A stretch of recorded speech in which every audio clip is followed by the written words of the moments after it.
বাংলাদেশ যুক্তরাষ্ট্রের বাণিজ্যিক সম্পর্ক আরো জোরদার করতে মেঘনা গ্রুপ সহ দেশের শীর্ষস্থানীয় ব্যবসায়ী গ্রুপগুলোর প্রতিনিধিদের সঙ্গে বৈঠক করেছেন মার্কিন রাষ্ট্রদূত। বৈঠকে দুদেশের বাণিজ্য ঘাটতি কমানো ও বিনিয়োগ বাড়ানোর উপর জোর দেওয়া হয়। এ সময় বাণিজ্যের পরিবেশ নিশ্চিতে রাজনৈতিক স্থিতিশীলতার উপর গুরুত্ব আরোপ করেন ব্যবসায়ীরা। বিস্তারিত প্রতিবেদনে। চট্টগ্রামের রেডিসন ব্লুতে সোমবার বিকেলে বাংলাদেশে নিযুক্ত যুক্তরাষ্ট্রের রাষ্ট্রদূত ব্রেন টি ক্রিস্টেনসেনের সঙ্গে বৈঠকে অংশ নেন দেশের শীর্ষস্থানীয় ব্যবসায়িক গ্রুপগুলোর প্রতিনিধিরা।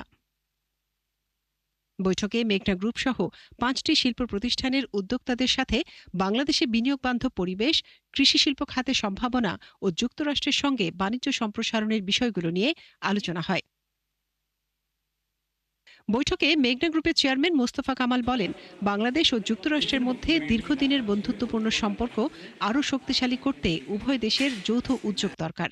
তাই বিদ্যমান বাণিজ্য ঘাটতি কমাতে নীতিগত সংস্কার, বাজার সম্প্রসারণ এবং দুদেশের ব্যবসায়ীদের মধ্যে সরাসরি যোগাযোগ বাড়ানোর উপর আলোচনা হয়েছে। মিটিংটার উদ্দেশ্য হলো কিভাবে বাংলাদেশে আমরা আগামী নির্বাচনে বাংলাদেশ দেখতে চাই, কিভাবে বাংলাদেশের ব্যবসা বাণিজ্যকে সহজ করা যায়, ইনফ্রাস্ট্রাকচারের যে ওনাদের ফান্ড আছে, ইনফ্রাস্ট্রাকচার ফান্ড কিভাবে বাংলাদেশকে দেওয়া যায়, আর বাংলাদেশ এবং ইউএসএ যে ট্রেড ডেফিসিট আছে এই ডেফিসিটটা কীভাবে রিকভার করা যায়, ওনারা কীভাবে আমাদেরকে হেল্প করতে পারে, আমরা কীভাবে ওনাদের থেকে ওনাদের সাহায্য নিতে পারি, আগামীর বাংলাদেশ কীভাবে দেখে ব্যবসা বাণিজ্যে কীভাবে মোর এমপ্লয়মেন্ট, কীভাবে মোর আমাদের যে কমপ্লায়েন্সগুলা, এই সমস্ত বিষয়ে বাংলাদেশকে ওনারা কীভাবে সাহায্য করতে পারে, আমরা কীভাবে বাংলাদেশ ওনাদের থেকে ওনাদের বিশেষ করে এগ্রিকালচার প্রোডাক্ট আনতে পারি বা আদার মেশিনারি ইকুইপমেন্ট, এই বিষয়গুলো নিয়ে উনি বিস্তারিত আলোচনা করছে অত্যন্ত ঘরোয়াভাবে। ব্যবসায়ীদের আশা, এ ধরনের উচ্চ পর্যায়ের বৈঠক দুদেশের বাণিজ্যিক সম্পর্ককে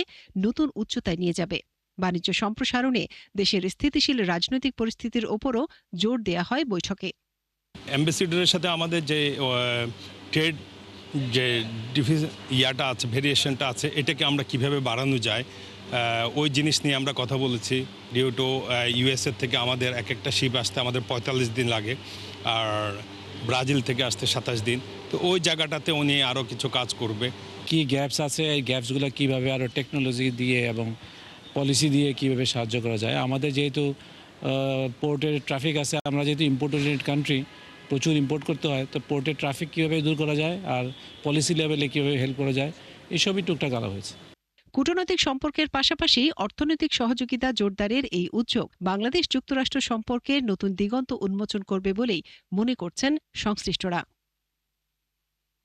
মনিরা কাজুরি, ৭১।